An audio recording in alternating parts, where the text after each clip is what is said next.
تمہاری عورتیں تمہارے لیے بمنزلہ کھیت کے ہیں. حرث عربی میں کھیت کو کہتے ہیں. تو بمنزلہ کھیت کے ہیں.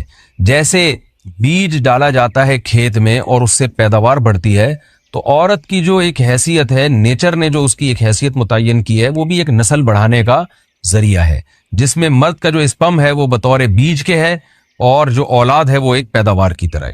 تو اللہ نے یہ یاد رکھیں، اس آیت کو نا بہت سارے غیر مسلموں نے عورت کے خلاف بہت نیگیٹیوٹی پھیلائی ہے کہ دیکھو اسلام عورت کی توہین کرتا ہے، اس کو کھیتی سے تعبیر کرتا ہے. تو کچھ لفظ کسی اور زبان میں جب وہ جاتے ہیں نا تو وہ توہین کا معنی دیتے ہیں. عربی میں جو حرث کا معنی ہے یہ تعظیم کے لیے ہے، توہین کے لیے نہیں ہے. اردو میں جو کھیتی کا معنی ہے وہ توہین کے لیے استعمال ہوتا ہے. کھیتی یعنی جو پاؤں میں روندی جانے والی، اور زمین جو ہے نا پاؤں میں گویا روندی، اس کو روندا جا رہا ہے. تو اس لیے اس کا اردو میں بالکل اسی طرح جو لوگ ترجمہ کر دیتے ہیں کہ عورتیں تمہاری کھیتیاں ہیں، تو یہ ترجمہ میرا خیال ہے اس لیے درست نہیں ہے کہ اردو میں اس کا مفہوم ہی چینج ہو جاتا ہے. یعنی گویا ایک عزت کے لیے جو لفظ اللہ نے استعمال کیا وہ ذلت کا ذریعہ بن جاتا ہے. تو اس لیے کسی بھی زبان میں جب ہم کسی بھی لفظ کا ترجمہ کرتے ہیں تو اس زبان کے ہمیں محاوروں کو دیکھنا چاہیے کہ اس زبان میں یہ لفظ کس معنی میں استعمال ہو رہا ہے. مثال کے طور پر ہو سکتا ہے کتا کا لفظ کسی زبان میں وفاداری کے لیے استعمال ہوتا ہو، کسی کو لوگ ڈاگ کہتے ہوں تو اس کا مقصد ہوتا ہے وفادار انسان ہے، لیکن ہمارے یہاں اردو میں گالی ہے وہ، اور آپ بولیں کہ بھئی وہ فلاں قوم ڈاگ کہتی ہے تو ہم کتا کہیں گے، تو آپ جب اس کا ترجمہ اردو میں کریں گے تو کتے سے نہیں کر سکتے. تو اسی طرح یہ عربی کا جو لفظ ہے اس میں بھی یہ چیز یعنی ملحوظ رہنی چاہیے. تو اس لیے اس کا ترجمہ کیا جائے گا تمہاری عورتیں تمہارے لیے پیداوار بڑھانے کا ذریعہ ہیں، نسل بڑھانے کا ذریعہ ہیں.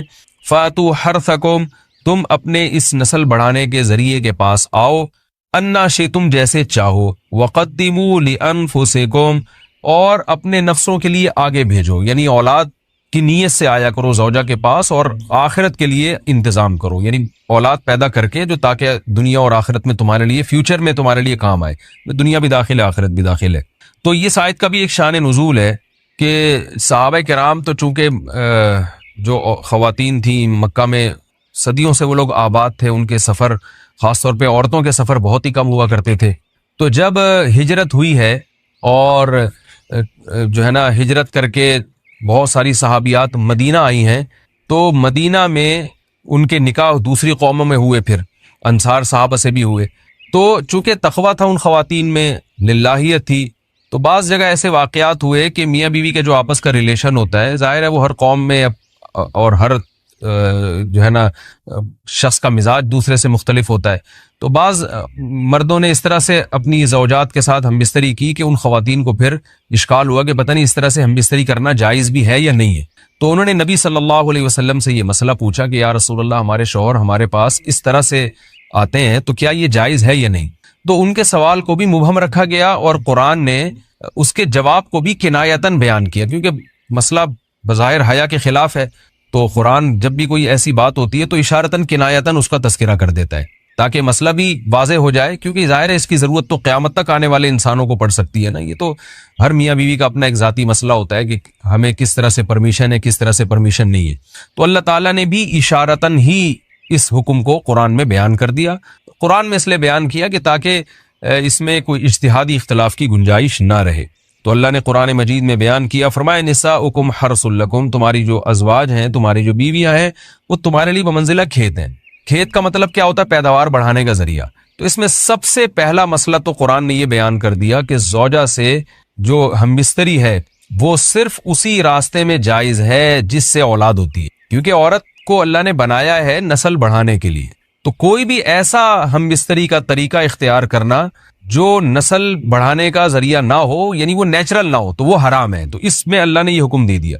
تو اس سے صاف یعنی حدیث سے بھی پتہ چلتا ہے اور تمام فقہاء کا اجماع بھی ہے اس آیت کی روشنی میں کہ مسئلہ تھوڑا حیا کے خلاف ہے، لیکن میرا خیال ہے بتانا ضروری ہے کہ پچھلے راستے سے عورت سے ہم بستری کرنا بالکل حرام ہے، ناجائز. اور نبی صلی اللہ علیہ وسلم کی اس پہ بہت شدید لعنت ہے، بہت شدید وعید ہے. تو یہ بالکل اللیگل ہے اسلام میں کہ عورت کے پچھلے راستے سے اس سے ہم بستری کی جائے. جو لوگ لڑکوں سے بدفعلی کے عادی ہوتے ہیں ان کو یہ ایک چسکا لگ جاتا ہے، تو یہ حرام ہے، ناجائز ہے، کیونکہ اللہ نے بتا دیا کہ یہ تمہارے لیے بمنزلہ کھیت کے ہیں. تو اس میں قرآن نے وہ جو سوال تھا نا اس کی طرف اشارتاً جواب دے دیا. اور آگے فرمایا فاتو حرثکم، تم اپنے کھیت کے پاس آؤ. یعنی پیداوار بڑھانے کا جو ذریعہ ہے اس جگہ کی طرف آؤ، انا شی تم جیسے چاہو، یعنی باقی جس طرح سے تم چاہو زوجہ سے ہم بستری کر سکتے ہو، اس میں کوئی خاص طریقہ متعین نہیں ہے، میاں بیوی کا ایک دوسرے سے کوئی پردہ نہیں ہے، ہن لباس لکم وانتم لباس لہن، یہ دونوں ایک دوسرے کے لیے لباس ہیں، تو اس میں طریقہ کار کوئی بھی ہو سکتا ہے، کسی بھی طرح سے کرنا چاہو ایک دوسرے سے لطف اندوز ہو سکتے ہو، لیکن فاتو حرسکم آنا موضع حرس میں ہے۔ حرس کا مطلب وہ اس جگہ کی طرف آنا ہے جہاں سے نسل بڑھتی ہے، کسی اور راستے کی طرف، اس سے صاف طور پر جو ہے نا وہ جو فاسق فاجر لوگوں کی جو برائی ہے، جو لڑکوں سے بدفعلی کے نتیجے میں پیدا ہوتی ہے، اس کا اللہ نے قلع قمع کر دیا کہ اس کی اسلام میں بالکل اجازت نہیں ہے۔ باقی طریقہ کار کیا ہوگا یہ تمہارے اوپر، اس کی اللہ نے تمہیں اجازت دی ہے۔ وَقَدِّمُوا لِأَنفُسِكُمْ، اور چونکہ بار بار حرس کا تذکرہ ہو رہا ہے کہ